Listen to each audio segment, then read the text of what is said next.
Welcome to 2022, and nothing has changed. Today's video, I'm going to go over how I painted this statue, and this is a commission by Djinnwars of Djinn and Kufu, sculpted by ROXY. You can find a link to both of these people in the description below, but this is a long video, so I'm not going to keep you waiting for too long. Let's just get straight into painting. And as with every painting that I do, I always start off with the primer. The primer that I use is Vallejo Black Primer.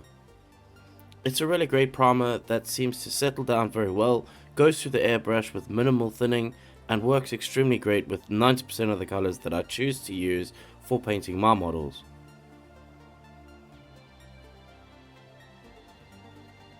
Then I'm going to start placing most of the base coats down. The base coats in this case are going to be the skin tones, and for this I use Vallejo Fairy Flesh Set, and I just go through an entire sequence. If you would like to find out more about that sequence and the recipe that I use for painting skin, you can look in the top corner right now. There'll be a link towards a video that shows you exactly how I paint skin. Basically, I use the exact same process that I go through in that video, and I go through it doing the painting of the skin tones for Djinn.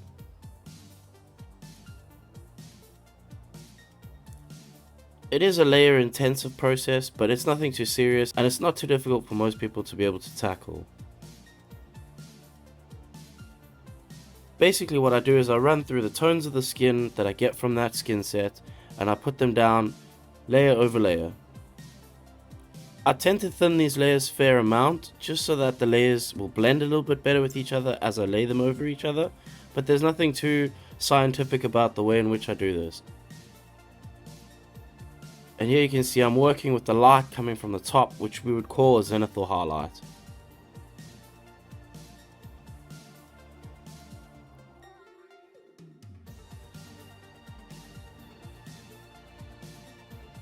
Here I'm using white. This is from the new Army Painter airbrushing paint set.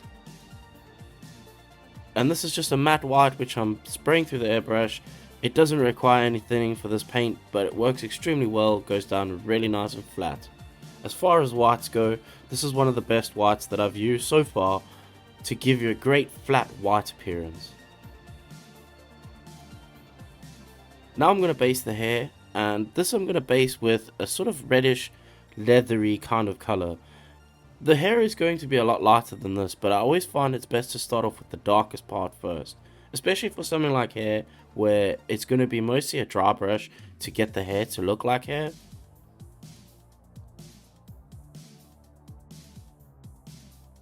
This is one of my favorite things about painting skin tones, bringing the life back into it. I use Grimoire Purple from Army Painter, and I thin it down to a super thin glaze, which is almost like the consistency of water.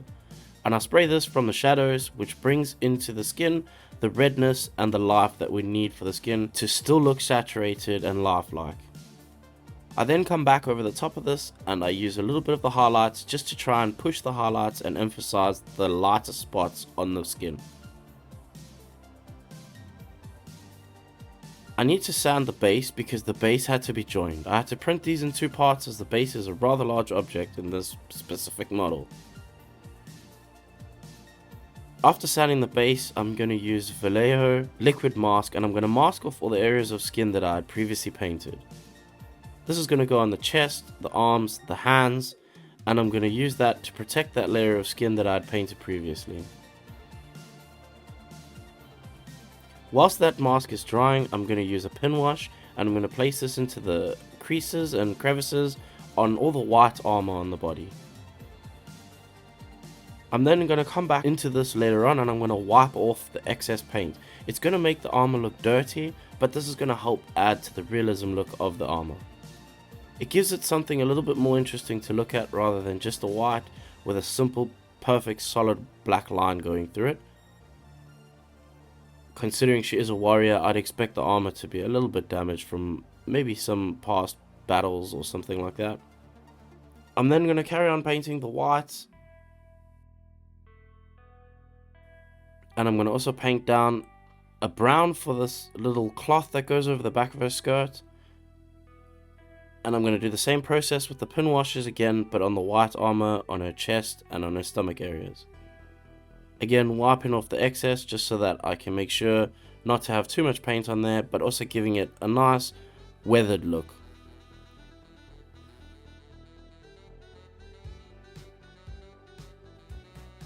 I do the same process on the arms as well.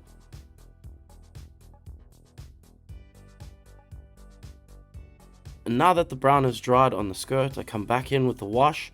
This is quite a textured piece, as well as the feet and essentially all the leather parts are quite textured, so using a wash and a dry brush is going to be the most effective way of doing this job without overworking it, but still making it look just as cool and nice and detailed.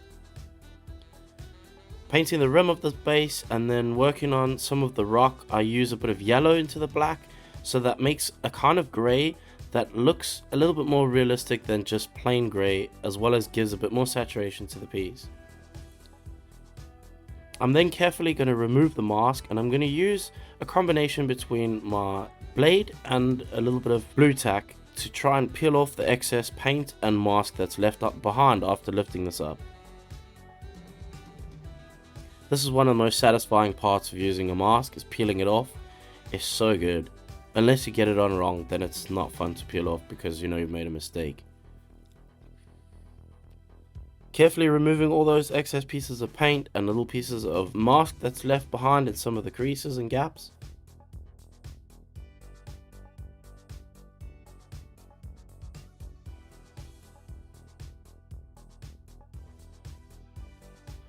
Same procedure on the hands, and then clean that dirty mask off the table.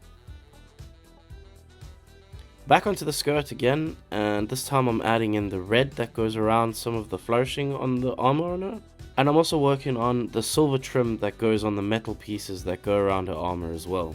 I did a lot of trimming on this model. In a previous video, someone said that perhaps they didn't want to watch as much trimming, so I cut a lot of the trimming out of this time.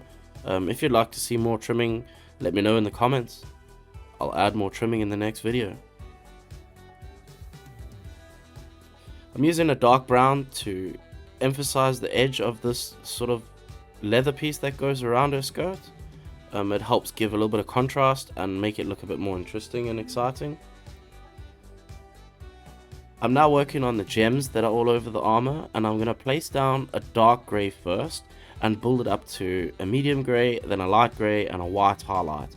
This is in preparation for putting down the technical paint that I'm going to use later on, which is Tesseract Glow from Citadel. Very carefully making sure that the gems look roughly like gems and the highlights are in the correct place for now, because the technical paint is going to do all the work for us later.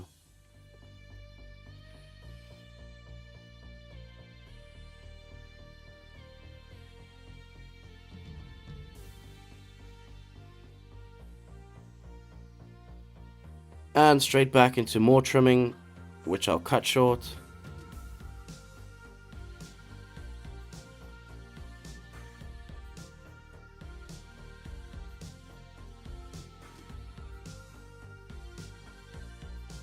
Then I highlighted some of the trim just to make sure that there wasn't just one tone of it, and I put in a sort of darkish grey onto the inside of the skirt just so that it emphasized the shadows that would be underneath the skirt. I used the same dark brown to go through all the straps and make sure the straps were nicely painted. These are the straps holding her armor on. And this is where I use that Tesseract Glow. It takes one layer of paint over the top of those gemstones to make them look super great. Such an easy technique this. I'm going to allow that to dry while I work on the trimming on the rest of the armor. Again, like I said, I spent hours and hours trimming this armor. There's a lot of trim on this armor. Using Flesh Terror's red, I'm going to paint in this section of her corset. And because of the textures on this part, I'm going to paint that with a wash and give it a slight dry brush as well. I'm now going back into those gems with a pure white and just giving them a highlight. This creates the final step of the illusion and making them look just like gems without hardly any work.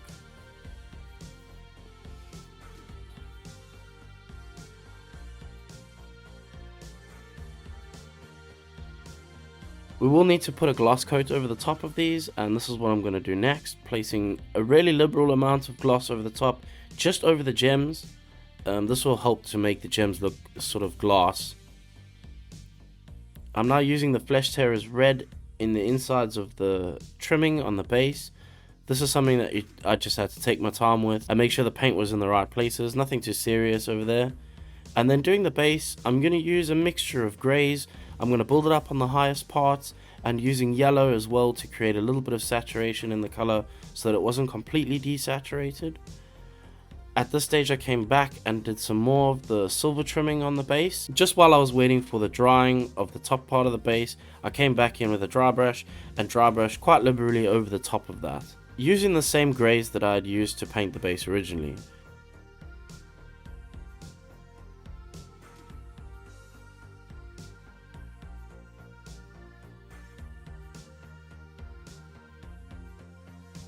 I then took a green tone and a skin shade or flesh wash tone from Army Painter, and I sprinkled this all over the base. This was so that I could rub it in with the brush and make sure there was a liberal amount of this on the base. Obviously I let this dry as well as I could after that, and I dry brushed again over the top of that to try and bring out some of the highest points. Then you can see I'm working on the trimming that goes around the base. Again, more trim. Yes, I've cut most of it out. Now I'm going to work on the portrait, and this is going to be the hair part of the portrait. I'm going to paint a wash into the crevices of the hair. This is going to be one of the easiest ways of getting a little bit more variation in the color and tones on her hair as it is. Whilst that's drying, I'm going to go in and do a little bit more detailing on the necklace and other parts of the armor on her body. Now that the hair is dry, I'm going to come back in with a soft makeup brush and I'm going to brush a slightly lighter tone over the top and slowly work my way up towards a slightly yellowish tone. And then using a much larger brush which helps give smaller, finer details on the hair, I'm going to brush in the highest highlights. Using Resin Flesh Shade, I came back in and I washed the hair one more time just to give it a little bit more variation in the color and a bit more depth. I'm then going to do, again, more trimming. This time trimming the tiara that goes on her head, and then I'm going to start working on a portrait and I'm going to do her eyebrows and her mouth. The lipstick on her mouth was just flesh tearers red mixed into the skin tones that I had left on the palette. Marking out the gems, the same procedure, doing a dark grey, a light grey up to a white and preparing them for the Tesseract glow later.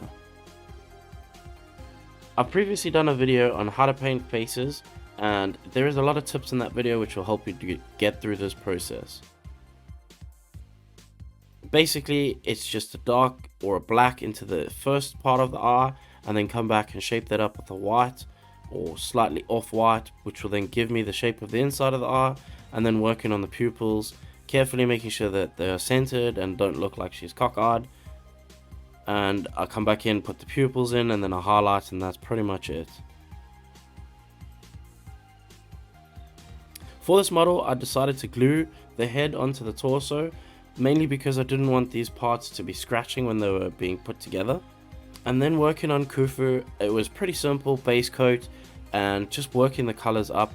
The commissioner wanted me to paint this in the same colors as his own pet cat, who unfortunately passed away, and this model is in memory of that specific animal.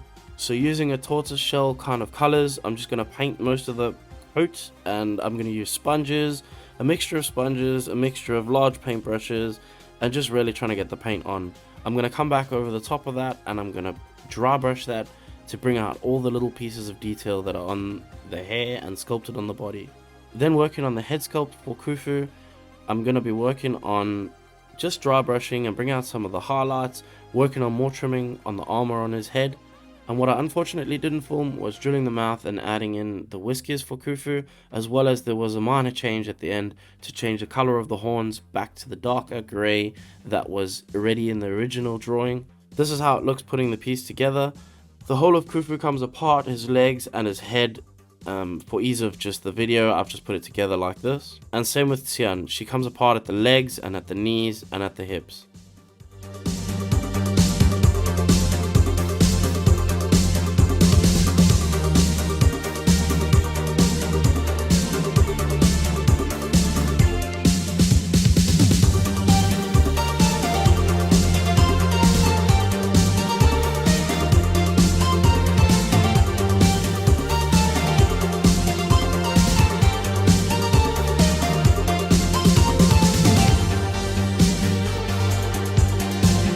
Hopefully you found something useful within this video, and if you did, make sure to leave a like. Also, if you have any ideas of your own, please leave them in the comments below. If you'd like to join the Patreon and support the channel, there is a link for that in the description below as well. As soon as you join Patreon, you get access to the Discord, where some of the best people hang out. We have some of the most amazing artists who produce work almost on every day.